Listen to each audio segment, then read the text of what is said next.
சமம், தமம், உபரமம், திதிக்ஷை, ஸ்ரத்தை மற்றும் சமாதானம் அப்படின்னு சாதனா சதுஷ்டய சம்பந்த அதிகாரி அவங்களோட குணங்களில் நம்ம விவேகம், வைராக்கியம் அப்படிங்கிறத முதல்ல பார்த்தோம். அப்புறம் சமாதி சர்க்கத்தில் இப்போ இன்னைக்கு மனக்கட்டுப்பாடு, புலன் கட்டுப்பாடு அதை பற்றி பார்க்க போகிறோம். இப்போ மனக்கட்டுப்பாடு அப்படிங்கிறது ஏன் அப்படின்னு முதல்ல வச்சுருக்காங்க அப்படின்னா, இந்த மனசுங்கிற இந்திரம் நம்ம கண்களுக்கு புலப்படாமல் இருக்குது. புலன்களை நம்மளால் பார்க்க முடியும். கண், மூக்கு, காது, தோல் அப்படின்னு 5 புலன்களும் நம்மளால் பார்த்து அது என்ன பண்ணுதுன்னு உணர்ந்து தெரிஞ்சுக்க முடியும். சயின்ஸும் அதை விலாவாரியாக விளக்கியும் வேற வைக்குது. ஆனால் இந்த ஒன்றுமே தெரியாமல் உருவமே இல்லாத இந்த மனசு தான் இந்த 5 இந்திரியங்களுக்கும் பின்னாடி இருந்து இயக்கி கொண்டே இருக்குது. இந்த 5 இந்திரியத்தையும் தன் வயப்பட்டு அந்த மனசு எதோட லயப்படுதோ அந்த புலன்கள் தான் செய்யப்படுது. இப்போ நீங்கள் வேறு எதுலையாச்சும் மனசு போய் உட்கார்ந்துருந்தது, பாட்டில் கேட்டுட்டு இருக்கும்போது பாட்டில் கவனமாக இருக்கிறதா நினச்சிட்டு இருப்பீங்க. ஆனால் வீட்டில் கேஸ் ஆஃப் பண்ணணுமா இல்லையான்னு மனசு அங்கே போயிடுச்சுன்னா இங்கே 4-5 வரி ஓடுனது உங்களுக்கு தெரியாது. என்ன பண்ணாங்க இப்போ அப்படின்னா தெரியல, மறந்துச்சு, மனசு அங்கே ஞாபகம் போயிடுச்சு. அப்போ காது கேட்டுக்கிட்டே இருந்தாலும் அந்த நிமிஷம் அது இயல்பாக செயல்படலை. அப்போ மனசு எந்த இந்திரியத்தினுடைய பின்னால் நிற்கிறதோ அந்த இந்திரியம் மட்டும்தான் செயல்படுது. அப்போ இதுதான் ஆட்டி படைக்கக்கூடிய ஒரு கண்ணுக்கு புலப்படாத ஒரு மிகப்பெரிய வஸ்துவாக இருக்குது. இந்த மனசை எப்படி லயப்படுத்துறது? அப்போ நம்ம பூஜை பண்ணும்போது நிறைய பேர் பார்த்துருப்பீங்க, சுவாமிக்கு பின்னாடி ஆரத்தி காண்போம். அப்போ என்ன அப்படின்னா ஊதுபத்தி வச்சுருப்போம் மூக்குக்கு. அப்போ கண்ணு சுடரை பார்க்கும். அப்புறம் வாசனை பூக்கள் எல்லாம் இது பண்ணுவோம்.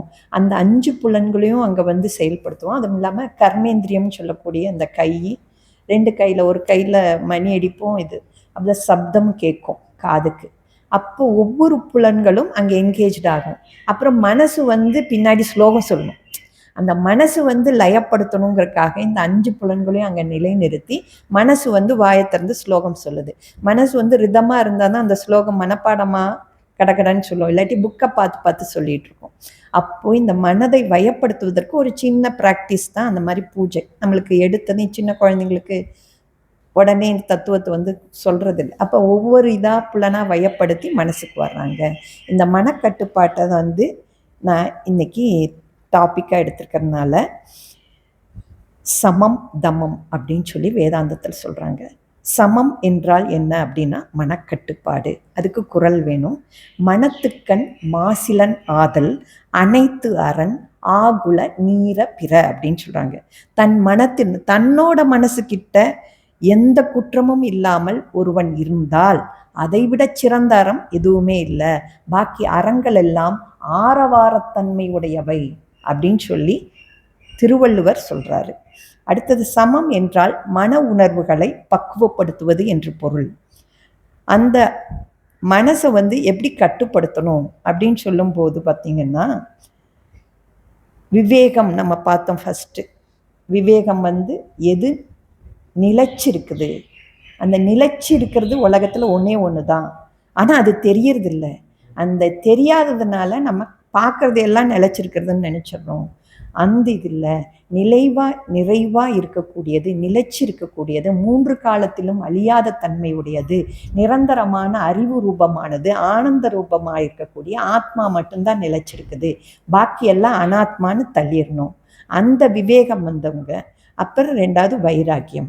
வைராக்கியம்னா என்ன அப்படின்னா எது எனக்கு உண்மையாக என்னை மேன்மைப்படுத்தும், எது எனக்கு நிரந்தரமான ஆனந்த அமைதியை கொடுக்கும், எது என்னை அறிவாக செயல்பட வைக்கும், எது உண்மையான பொருள் அப்படின்னு புரிஞ்சு பாக்கி எல்லாத்தையும் விளக்குறமில்ல, அதுக்கு பேர் வைராக்கியம். அந்த வைராக்கியம் கைப்பற்றதுக்கு அப்புறம்தான் 3வது படிக்கு வர்றோம். 3வது படி தான் சமதமாதி சட்கம். அதில் சமம். இந்த புலன்களில் மனசு பண்ணாடி போகுது அப்படின்னா இந்த மனசை ஏன் ஃபஸ்ட்டு வச்சுருக்காங்க அப்படின்னா மனசை கட்டுப்படுத்துறது இந்த மணலை திரிக்கிறோம் அப்படின்னு சொல்லுவாங்கல்ல, மணல் கயிறு அந்த மாதிரி அப்படின்னு சொல்லுவாங்க. ஆனால் சில பேர் அதை கூட வயப்படுத்துகிறாங்க. ஏன் அப்படின்னா ஒரு சின்ன குழந்தைங்கள கதை சொல்லுவாங்க. பழைய காலத்தில் ராஜா சொன்னாராம், சாம்பலில் கயிறு பண்ணிட்டு வாங்க அப்படின்னு. நிறைய பேர் ட்ரை பண்ணிவிட்டு யாருமே ஒன்றும் பண்ண முடியல. ஒரு பையன் மட்டும் தன் தாத்தா கிட்ட போய், அது எப்படி தாத்தா கயிறு சாம்பலா இருந்துச்சுன்னா அது உதிர்ந்துரும்ல. இல்லை அப்படின்னு சொல்லிட்டு அவர் என்ன பண்ணார், விளக்கெண்ணெயில் கயிறை ஊற வச்சு அதை நல்லா திரி மாதிரி பண்ணி எரித்து அதை அசையாமல் கொண்டாந்து காமிச்சாராம். அப்போ அந்த கயிறு வந்து சாம்பல் தான், ஆனால் சாம்பல் கயிறு போன்ற தோற்றத்தில் இருக்குது. அந்த மாதிரி இந்த மனசுங்கிறது ஒன்று வந்து புலன் பின்னாடி இருக்கா, புத்திக்கு முன்னாடி இருக்கா, இல்லை இதுன்னு தனியாக ஒன்று இருக்கா அப்படிங்கிறது நம்மளுக்கு புரிப்பட மாட்டேங்குது. அப்படி இருக்கிற ஒன்றை வந்து நம்ம இன்னைக்கு சப்ஜெக்டாக எடுத்து பேசும்போது கடோபனிஷத்தில் வந்து அது வருது. என்ன அப்படின்னா, கடோபனிஷத்தில் வந்து மனசையும் இந்திரியங்களையும் பற்றி அழகான உவமையாக சொல்லியிருக்காங்க. என்னன்னா, ஒரு தேர் மாதிரி வர்ணனை பண்ணுறாங்க. எஜமான் யாருன்னா சரீரம். இந்த எஜமான் வந்து தேரில் உட்கார்ந்துருக்கிற ஜீவன் வந்து எஜமான், அதில் வந்து சரீரம் வந்து தேர். அந்த தேருக்கு வந்து ஸ்ரத்த புத்தி சாரதி, அந்த சாரதி வந்து இருக்காரு. பல குதிரைகள் இருக்குது. அதுக்கு வந்து குதிரைகள் என்னன்னா இந்திரியங்கள். இந்த 5 இந்திரியங்கள் வந்து ஞானேந்திரியம் சொல்கிறோம், கர்மேந்திரியம் 5ன்னு சொல்கிறோம். இதுக்கு பின்னாடி இருக்கக்கூடிய அந்த கயிறு மாதிரி இருக்கக்கூடிய கடிவாளம் தான் மனசை அங்கே உபமானம் பண்ணுறாங்க. இந்த கவனமாக இருந்து பிடிச்சு நிறுத்தினாதான் அந்த குதிரை எல்லா பக்கம் ஓடி போயிடும். அந்த இந்திரியத்தை பிடிச்சி நிறுத்தணும் அப்படின்னா மனசுங்கிற கடிவாளம் வேணும், கடோபனிஷத் சொல்லுது. இது வந்து கதையாக ஒன்றி சொன்னால் நல்லா இருக்கும். மனசை வந்து யார் செயல்படுத்துகிறாங்க அப்படிங்கிறதுக்கு வந்து ஒரு கதை வந்து சிவபுராணத்தில் வந்து நாயன்மார்களில் 63 நாயன்மார்களில் ஒருத்தர் வந்து நீங்கள் தெரிஞ்சிருக்கோம், திருநின்ற ஊரில் வாழ்ந்த பூசலார். இந்த பூசலார் பார்த்திங்கன்னா திருநின்ற ஊரில் வந்து ஒரு அந்தனர், வேதியர் குலத்தில் வந்தவர். அவருக்கு வந்து ரொம்ப ஆசை, என்னைக்காச்சும் ஒரு நாளைக்கு வந்து நான் சிவனுக்கு ஒரு பெரிய கோயில் கட்டணும், கற்றளி கோயில், அது கல்லால் செதுக்கப்பட்ட ஒரு கோயிலாக இருக்கணும், அதுதான் நிலைச்சு நிற்கும் அப்படின்னு நினைக்கிறாரு. ஆனால் அவருக்கு பிரயத்தனம் பண்ணி பார்க்குறாரு, யாரும் அவருக்கு பொருள் உதவி கொடுக்கல. ஆனால் என்ன பரவாயில்ல, நான் மனசுக்குள்ளார கட்டுறேன் அப்படின்னு சொல்கிறாரு. மனசுக்குள்ளார அந்த கோயில் கட்ட ஆரம்பிச்சிடுறாரு பூசலா நாயனார்.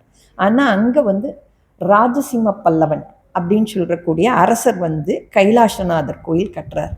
அவரும் நாள், நட்சத்திரம், திதி, ஆகமம் இதெல்லாம் பார்த்து அந்த நிலம் எப்படி இருக்கும், சமமாக இருக்கணும், அது உயிர்ப்புத்தன்மையோடு இருக்கணும், பசு வந்து பசுவும் கன்றுமாக வந்து அந்த இடத்த இது பண்ணும்போது எந்த இடத்துல அந்த முகூர்த்த கால் இது பண்ணுறது அதெல்லாம் பார்த்து அந்த முறைப்படி அந்த கோயிலை வந்து திட்டமிட்டு அதை தன்னுடைய பொருள் முழுவதுமே செலவானாலும் பரவாயில்ல, சிவனுக்கு ஒரு உன்னதமான கோயிலாக இருக்கணும்னு சொல்லி அவர் நிறைய கடல் தச்சர்கள், அப்புறம் சிற்பிகள், அப்புறம் அதுக்கு செய்யக்கூடிய எடுப்பிடி ஆள்கள்லேருந்து எல்லாத்துக்கும் வச்சு வேலை வாங்கி அந்த கோயில் மிக பிரமாண்டமாக வருது, காஞ்சிபுரத்தில் இருக்குது. அந்த கைலாச நாதர் கோயில் கட்டினதுக்கப்புறம் இவருக்கு இரவு பகலாக தூக்கமே இல்லை.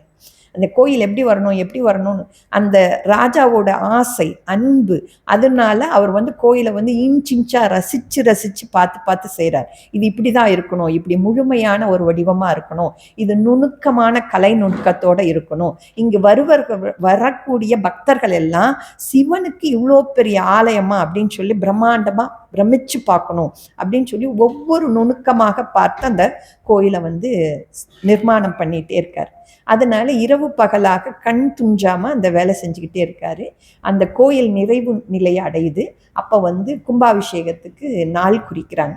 நாள் குறிக்கும் போது ஆகம முறைப்படி என்னைக்கு வரணும், உச்சி காலத்தில் எப்போ நல்ல நேரம், அப்போ கலசம் இங்கிருந்தெல்லாம் தீர்த்தம் வரணும், எந்தெந்த ஆற்று குளம் அந்த புனிதமான இடங்கள்ல இருந்தெல்லாம் அந்த தீர்த்தத்தை கொண்டாந்து அதை கலசத்தில் ஆவாகனம் பண்ணி அந்த அதிதேவதைகளை எல்லாம் உபாசனை பண்ணி இவங்க எல்லாம் பண்ணியாச்சு. அந்த நவரத்னங்கள் அந்த கலச பீடத்தில் வந்து சுவாமியை ஆவாகனம் பண்ணும்போது அதுக்கு வைக்கக்கூடிய அந்த சாமானெல்லாம் வாங்கியாச்சு, எல்லாம் பண்ணியாச்சு.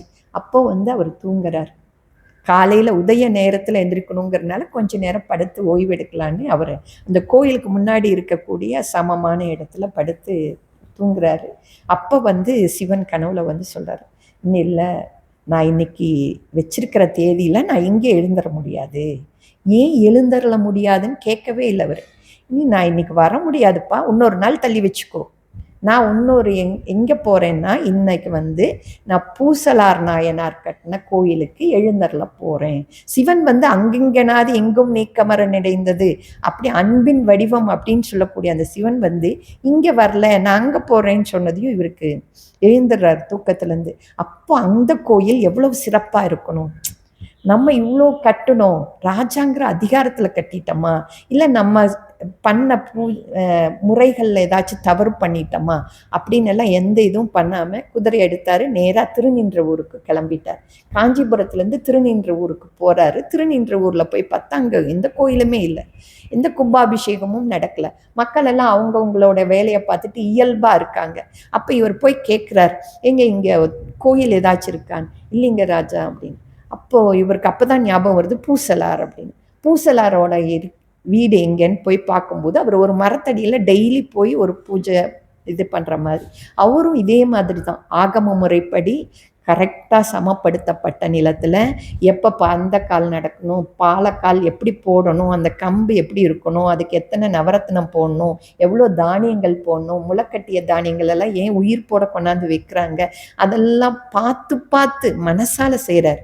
ஒரு கல்லை எடுத்து வைக்கணும் அப்படின்னா நம்ம கல்லில் சிற்பி செய்கிறான்னா இப்படி இப்படின்னு பண்ணுவான், ஏன்னாப்பா தண்ணி கொண்டு வரையா தாகமாக இருக்கிற மாதிரி இருக்குது அப்படின்னு பேசலாம், வேடிக்கை பார்க்கலாம், எல்லாம் பண்ணலாம். ஆனால் மனசில் ஒரு கல் செதுக்கிறாருன்னா அவர் முழு மனமும் 5 புலன்களும் அந்த மனசுலேயே ஒன்றி ஒரு புள்ளியில் அது நிற்கணும். அந்த ஒரு புள்ளியில் நின்னதுனால தான் அந்த கோயில் அவ்வளோ திடமாக மனசுக்குள்ளாரையே கட்டுறார். அப்படின்னா ஒரு சலனமும் இல்லாமல் அந்த கோயில் கட்டி முடிக்கின்ற வரைக்கும் ஒரு புள்ளியில் அந்த மனதை நிறுத்தி இருக்கிறார். அதுதான் சமம் அப்படிங்கிறதுக்கு நான் உதாரணமாக எடுத்துக்கிட்டேன். அந்த கோயில் கட்டி நிறைவு பண்ணதுக்கப்புறம் நல்ல நாள் பார்த்து அதுக்கு ஆவாகனம் பண்ணுறதுக்கு சுவாமி கிட்ட கேட்டு எல்லாம் பண்ணதுனால கடவுள் என்ன பண்ணுறாரு, இவர் மனசில் கட்டின கோயில் எவ்வளோ உயர்வானது, ஒரு புள்ளியில் மனசை நிறுத்தி கட்டுறாரு.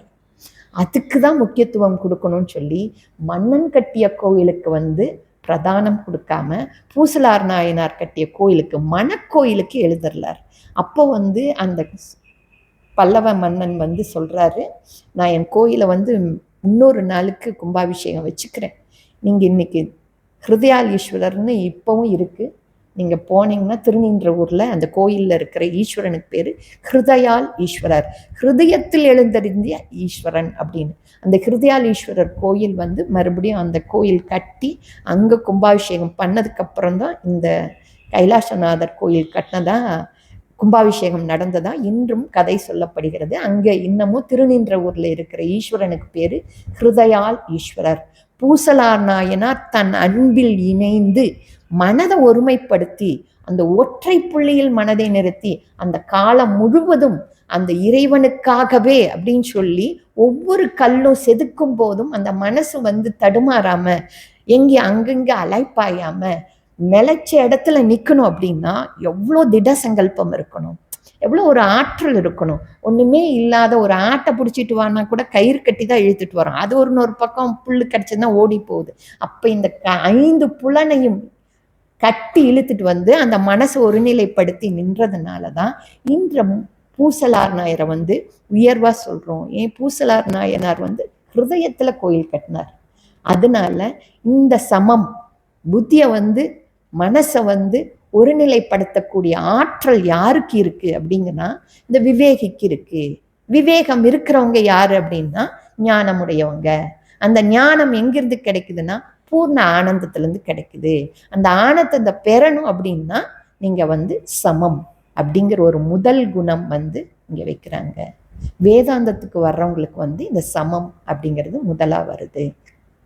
அடுத்தது தமம். தமம் அப்படிங்கிறது பார்த்திங்கன்னா எப்படி 5 புலன்களும் நம்மளை கட்டுப்பாட்டில் வைக்காம இழுத்துக்கிட்டே தான் இருக்கும். கண் ஒரு நல்ல காட்சியை பார்த்ததே அப்படின்னு வியந்து போய் உட்காந்துக்குது. ஒரு மலையில் அப்படியே அந்த மேகம் தவழ்ந்து போகும்போது, ஊட்டியெல்லாம் போகும்போது நீங்கள் பார்த்தீங்கன்னா தெரியும், அங்கே ஒரு மேகம் நம்ம தொட்டுட்டு போகிற மாதிரி பக்கத்தில் போகும். அந்த மாதிரி இயற்கை காட்சியெல்லாம் பார்க்கும்போது மனசு பயப்படுது. அந்த மாதிரி புலன்களும் சிலதுக்கு பயப்படும். நாக்கு சுவைக்கு பயப்படும், நல்ல பாட்டோ அல்லது நல்ல சொற்பொழிவோ கேட்கும்போது காது பயப்படும். அப்புறம் வாசனை மிக்க பொருள்கள் தான் மூக்கு. அப்புறம் கைகள், இந்த செயல்படக்கூடிய உறுப்புகள் இல்லை மட்டும் இல்லை, ஸ்கின் இது தொடு உணர்ச்சி மென்மையாக இருக்கிறது, சாஃப்டாக இருக்கிறதுனா நம்மளுக்கு இதமாக இருக்கிறதுனா பிடிக்குது. அந்த மாதிரி ஒவ்வொரு புலனும் பயப்படுது. அதை எப்படி இந்த பஞ்சேந்திரியங்கள் 5ஐயும் எப்படி கட்டுப்படுத்தணும் அப்படிங்கிறதுக்கு வந்து தமம். ஒன்னொன்னையும் ஒரு புலனா நம்ம வந்து இது பண்ணாமல் ஒரு உதாரணத்தின் மூலமாக போகலான்னு நினைக்கிறேன். அதுக்கு வந்து என்னத்தை எடுத்துக்கிறேன் அப்படின்னா,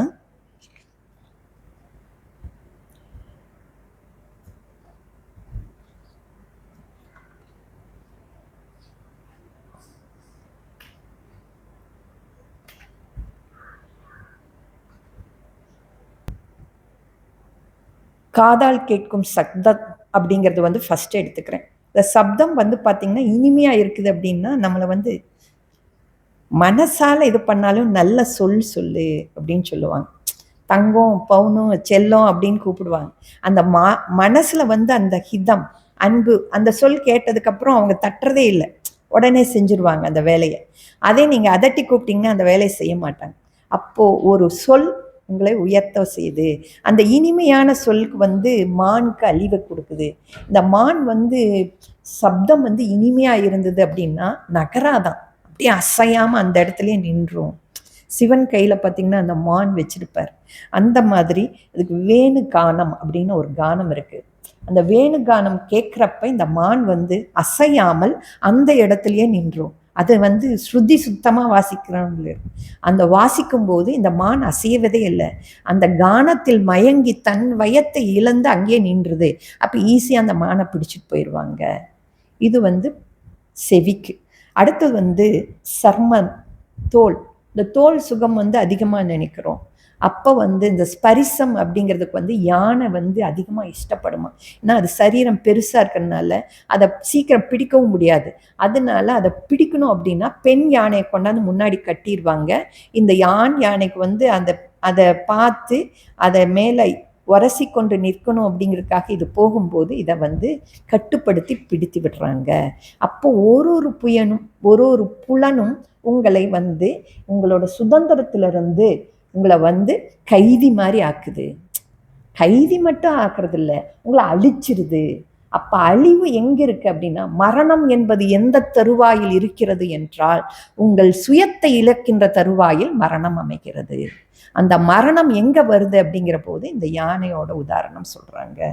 விட்டில் பூச்சிக்கு வந்து அழகாக இருக்கும், சுடராக இருக்கிற அந்த நெருப்பு வந்து ஜுவாலையாக எரிஞ்சிட்டு இருக்கும்போது அந்த பிரகாசம் அதுக்கு ஈர்க்குது. அது சுற்றி வந்து அதுக்குள்ளாரையே விழுந்துருது, அந்த பிராணனையே விட்டுருது அது. அதனால இது வந்து விட்டில் பூச்சி வந்து அது வந்து கண்ணுனால ஈர்க்கப்படுது. அதுக்கு அடுத்தது தூண்டில் உள்ள புழு. அதாவது மீன் வந்து நம்ம சாப்பிடணும்னு ஆசைப்படுறோம் அப்படின்னா, இந்த மீன் எதுக்கு ஆசைப்படுது அப்படின்னா, அது ஒரு புழுவோட ஒரு பார்ட்டு. அந்த தூண்டில் வச்சு உள்ளார விட்டதையும் இந்த மீன் என்ன பண்ணுமோ அதை போய் பார்க்கும். வாசனையாக இருக்கே, சாப்பிட்டு தான் பார்க்கலாமே அப்படின்னு போய் அந்த நாக்கினால் உந்தப்பட்டு அதை போய் சாப்பிடும்போது அது இறந்து போயிடுது. தூண்டில் மாட்டினதே அவர் டொக்குன்னு தூக்கிடுவார். அப்போ பிராணன் இல்லாமல் அது இறந்து போயிடுது. அப்போது இந்த புலன் அப்படிங்கிறது வந்து பார்த்திங்கன்னா சுவை, நாக்குக்கு சொல்கிறாங்க. இதனால் ஒவ்வொரு புலனும் நீங்கள் பார்த்துருப்பீங்க. மான், அப்புறம் வந்து செவின்னு பார்த்தோம். அடுத்தது யானை, அது வந்து சருமம் அப்படின்னு பார்த்தோம். அடுத்தது விட்டில் பூச்சி வந்து கண்களுக்காக பார்த்தோம். தூண்டில் உள்ள புழு வந்து பார்த்திங்கன்னா நம்மளுடைய சுவைக்காக பார்த்தோம். அடுத்தது பார்த்திங்கன்னா தேன் குடிக்கிற வண்டு அந்த ரீங்காரம் பண்ணி கொண்டு அதுலேயே போய் உட்கார்ந்தோம். அப்புறம் அதுலேருந்து அசையாது. இந்த தேன் குடிச்சதுன்னா அது மது அப்படின்னு சொல்கிறாங்க. ஏன் அப்படின்னா அந்த மது குடித்தவங்களுக்கு வந்து புத்தி வந்து ஸ்டெடியாக இருக்காது, தடுமாறிடும், சிறுமூளை பாதிச்சிரும். அப்படின்னு ஆல்கஹால் சாப்பிட்றவங்களுக்கு வந்து சிறுமூளை பாதிச்சிரும். அதனால் அவங்களோட நிலை தடுமாறிட்டே இருப்பாங்க. ஆனால் இந்த வண்டு என்ன பண்ணுது அப்படின்னா ரீங்காரம் பண்ணிக்கிட்டே இருக்கும்ட்டு அந்த ரீங்காரம் பண்ணிக்கொண்டு அதுக்கு தனக்கு தேவையான தேன் எங்கே இருக்குதோ அந்த பூவில் மட்டும்தான் போய் உட்காரும்போது அதுக்கு வாய் வந்து அந்த நீடில் மாதிரி, ஸ்ட்ரா மாதிரி, அந்த நீட்டிட்டு அந்த ஸ்ட்ரா மாதிரி இருக்கிறத உள்ளார விட்டு அந்த பூவே நோகாமல் தான் அந்த தேனை எடுக்குது. அந்த தேனை எடுத்ததையும் அதுலேயே மயங்கி போய் அதுலேயே உட்கார்ந்ததும் என்ன ஆயிடுச்சு அப்படின்னா அதுக்கு வந்து மூச்சு விடவே முடியாது. அந்த மொட்டு, அந்த மலர் வந்து இப்படி மலர்ந்திருக்கிறது வந்து சில மலர்கள் வந்து இரவில் கூம்பும், அப்படியே மூடிக்கும். அப்படி மூடும்போது இது முள்ளார் இருக்கிற வண்டு வந்து மயங்கி இருக்கிறதுனால இப்போ அந்தி சாயும் நேரம், இரவு வந்துருச்சு, மலர் கூம்ப போகுதுன்னு அதுக்கு பிரஜையே இல்லை. அதனால அதுக்குள்ளாரியே இருந்து அப்படியே தூங்கி போயிடுது. தூங்கி போனதுனால அப்படியே இறந்தும் போயிடும். ஏன்னா சுவாசிக்கிறதுக்கு அதுக்கு காற்றே இருக்காது. எல்லா இதழும் க்ளோஸ்டாக மூடினதுக்கு அப்புறம் நம்மளே இறுக்கமான அறையில் இருக்கும்போது மூச்சு விட முடியல, திணற மாதிரி இருக்கு, கதவையாச்சு ஜன்னலையாச்சு திறங்க அப்படின்னு சொல்கிறோம். அந்த வண்டு கேட்காம இப்படி ஒவ்வொரு வஸ்துலையும் போய் இந்த 5 புலன்களும் ஒவ்வொன்றும் வந்து முதல்ல மயக்குது நம்மளை. அடுத்தது 2வது என்னன்னா அதை நோக்கியே நம்மளுடைய மனசு புத்தி எல்லாத்தையும் இழுக்குது. அப்புறம் 3வது அதுலேயே அழிய வச்சிருது. உங்களுக்கு மறு ஜென்மா மட்டும் இல்லை, ஒவ்வொரு புலனுமே அழிச்சிருது. இதெல்லாம் 5 உயிரினங்களை தான் நம்ம உதாரணமாக பார்த்தோம். ஆனால் இந்த மனுஷனுக்கு இந்த பஞ்சேந்திரியமும் இயங்கிட்டே இருக்கு. இந்த பஞ்சேந்திரியம் வசப்பட்ட இந்த மனிதன் வந்து புத்திக்கு வர்றதே இல்லை. ஏன் அப்படின்னா இந்த புத்தி சொல்றத கேட்கறதுக்கு இங்க மனசு இருந்தா தானே. இந்த மனசு ஒவ்வொரு இயந்திரத்து பின்னாடியும் ஓடிக்கிட்டே இருக்கு. ஒன்று நாக்கு ஒரு ஜிலேபியை பார்த்தா 1 சாப்பிட்டா பரவாயில்ல, 10 சாப்பிடும். அப்புறம் மூக்கு வலியில வரைக்கும் சாப்பிட்டுட்டு நிமிர்ந்தா கொட்டிரும் ஜிலேபி, அப்படி சாப்பிட்றாங்க. ஏன் அப்படின்னா அது வந்து அவங்க அதுக்கு கீழே போயிட்டாங்க. ஏன்னா அதை அடக்கக்கூடிய அந்த புலனுடைய வயப்பட்டு அது அடிமையா போயிட்டாங்க. இந்த மனுஷன் நம்மளுக்கு 6 அறிவு இருக்கு, 6வது அறிவா இருக்கக்கூடியதை சொல்றதை கேட்கணும் அப்படிங்கிற அந்த புலனுக்கு வந்து இவங்க முக்கியத்துவம் கொடுத்து அந்த புலனுக்கு கீழே போய் அடிமையாகி இறந்தே போயிடுறாங்க. கடைசியில் சுகர் வந்துடுச்சு. சுகர் வந்து டாக்டர் சாப்பிட வேண்டாம், இதெல்லாம் விட்டுருங்க அப்படின்னா, சரி எத்தனை நாள் இருக்க போகிறேன் டாக்டரு, அப்படி நான் சாப்பிடாம இருந்து இன்னி ஒரு வருஷம் இருப்பேன்னா, அதுக்கு செத்தே போயிடுறேன் இப்படி இப்போ சாப்பிட்டேன் அப்படிங்கிறான். ஏன் அந்த புலன் வயப்பட்டு இந்த மனிதர் என்ன ஆகுறாங்கன்னா தன்னை இறக்கக்கூடியது அப்படின்னு சொல்லி யமன் காத்து கொண்டு இருக்கிறான் என்று தெரிந்து கூட அந்த புலன் பின்னாடி ஓடிட்டே இருக்காங்க. இதை வயப்படுத்தி இழுத்து நிறுத்தணும் அப்படிங்கிற போது அதுக்கு வந்து அறிவு தான் முக்கிய தூண்டுகோலாக இருக்குது. அதனால தான் நம்ம இதில் பார்த்திங்கன்னா விவேகத்தை தான் ஃபஸ்ட்டு வைக்கிறாங்க சுவாமி. விவேகம், அப்புறம் வைராகியம், அதுக்கப்புறம் தான் சமம் வர்றாங்க. ஏன்னா இது 2லேயும் நிலை பெற்றவங்க வந்து சமம் தமம் இதில் 2லேயும் உறுதியாக நிற்க முடியும். அப்போ நிற்கக்கூடியவங்க எப்படி இருக்கணும் அப்படிங்கிற போது இந்த சமம் தமம் 2 வந்து மனதை ஜெயிக்கணும். அப்படிங்கிற போது சரீரா யாத்திரை. இப்போ ஒன்று வந்து நான் இதெல்லாம் கேட்டேன்ப்பா, நீங்கள் சொல்லிட்டீங்க 5 புலனை நான் கட்டுப்படுத்தி இறுக்கி பிடிச்சி கட்டி வச்சிட போகிறேன், ஒன்றும் அசைக்க போகிறதில்ல, சாப்பிட போகிறதில்ல, மூச்சு விட போகிறதில்ல அப்படின்னு இறுக்கி வச்சிட்டிங்கன்னா செத்து போயிடுவீங்க இல்லையா? அது இருக்கு. அப்போ இதை எப்படி பயன்படுத்தணும் அப்படிங்கிற போது இந்த புலன் பின்னாடி ஓடாமல் நம்மளுக்கு தேவையான உயிர் வாழ்வதற்கு தேவையான அளவு மட்டும் அதை பயன்படுத்திக்கோ அப்படிங்கிறார். விவேகி வந்து புலன்கள் பின்னாடி ஓடாம உயிர்ப்போடு இருவதற்கு என்ன வேணுமோ அந்த அளவு மட்டும் இந்த புலன்களை பயன்படுத்து, அதை தாண்டி அதுக்கு பின்னாடி ஓடாத. அப்போ உன்னை சுதந்திரமாக வைத்துக்கொள்ளணும். உன்னை சுதந்திரமாக வச்சுக்கணும் அப்படின்னா இந்த 5 ஞானேந்திரியங்கள், அப்புறம் 5 கர்மேந்திரியங்கள், அதுக்கு பின்னாடி இருக்கிற மனசு அப்படிங்கிற இந்த 11ஐயும் நம்ம வயத்தில் வச்சுருக்கணும். இந்த நம்ம வயத்தில் வச்சிருக்கிறதுக்கு வந்து இந்த 11 வந்து 11 ஏகாதச ருத்ரர்கள் அப்படின்னு சொல்கிறாங்க. இன்றைக்கி ஏகாதசி, அன்றதுனால இதையும் எடுத்துக்கிட்டேன். என்ன அப்படின்னா இந்த 11 ரூபம் இருந்து இந்த 11 இந்திரியங்கள் வந்து இயந்திரத்தனமாக இயங்காமல் நம்ம வயப்பட்டு இருக்கணும். அப்படின்னா ஏகாதசி பட்னி அப்படி ஏன் போடுறோம் அப்படின்னா ஏகாதசி பட்னி இருக்கிறதுனால இந்த 11ஐயும் நம்ம வந்து கொஞ்சம் கண்ட்ரோல் பண்ணிக்க முடியும், நம்மளால ஜெயிக்க முடியும் அப்படின்னு ஒரு தன்னம்பிக்கையை அந்த மனசுக்கு கொடுக்கறதுக்காக தான் இதை வச்சுருக்கோம். அப்போ இதெல்லாம் நம்ம பழக்கமாக செஞ்சுட்டு வரும்போது இதுக்கு பின்னாடி இருக்க சயின்ஸோ இதுக்கு பின்னாடி இருக்கக்கூடிய அறிவியலோ அதை மட்டும் பார்க்காம இதுக்கு பின்னாடி வேதாந்தம் என்ன சொல்லுது, இதை நீங்கள் வயப்படுத்தினீங்கன்னா உங்களுடைய பயணம் எளிதாக ஞானத்தை போய் சேர்க்க முடியும். உங்களுடைய இலக்கு எதுன்னு நிர்ணயம் பண்ணதுக்கப்புறம் இந்த புலன் பின்னாடி ஓடி அங்கே இங்கேயும் டைவர்ட் ஆகிட்டே இருந்தோம்னா நம்ம இலக்கை நோக்கி பயணிக்கவே முடியாது. உங்களுடைய இலக்கு எது அப்படின்னா ஆனந்தமாக இருக்கிறது. ஆனந்தமாக மட்டும் இருக்கிறதில்ல, நிரந்தரமாக இருக்கிறது. நிரந்தரமாக இருக்கிறது மட்டும் இல்லை, பூர்ண விடுதலையோடு இருக்கிறது. அந்த பூர்ண விடுதலை வெளியில் இல்லை, எனக்குள்ளாரதான் இருக்குது. அப்படின்னா இந்த கர்மேந்திரியம், ஞானேந்திரியம், மனசு, புத்தி, அகங்காரம் பின்னாடி போகாமல் எப்போ நீங்கள் நிலைச்சிருக்க போகிறீங்க, இப்போ வா இப்போ அப்படின்னு முடிவு எடுக்கிறீங்களா, அப்போ இந்த வேதாந்தத்தை நீங்கள் ஒத்துக்கிட்டீங்க, இதற்காக தான் நான் பயணிக்க போகிறேன் அப்படின்னு இலக்கு நிர்ணயிச்சிங்கன்னா, இந்த சமம் தமம் அப்படிங்கிறது வந்து உங்களுடைய பாதை வந்து செம்மைப்படுத்தி தருவதற்காக உகந்ததாக இருக்கும். உங்கள் பாதை வந்து சமதளமாக இருந்ததுன்னா பயணிக்கும் போது ஜர்க்கெல்லாம் ஆகாது. வண்டியிலே உட்காந்து போனால் கூட நீங்கள் ரொம்ப அந்த குஷன் எல்லாம் போட்டிருந்தா கூட மேடு பள்ளமாக இருந்தால் உங்களை அடிச்சுக்கிட்டே இருக்கும். ஆனால் இது வந்து சமம் தமம் இருந்தால் எளிதாக இலக்கை நோக்கி பயணிக்கலாம்.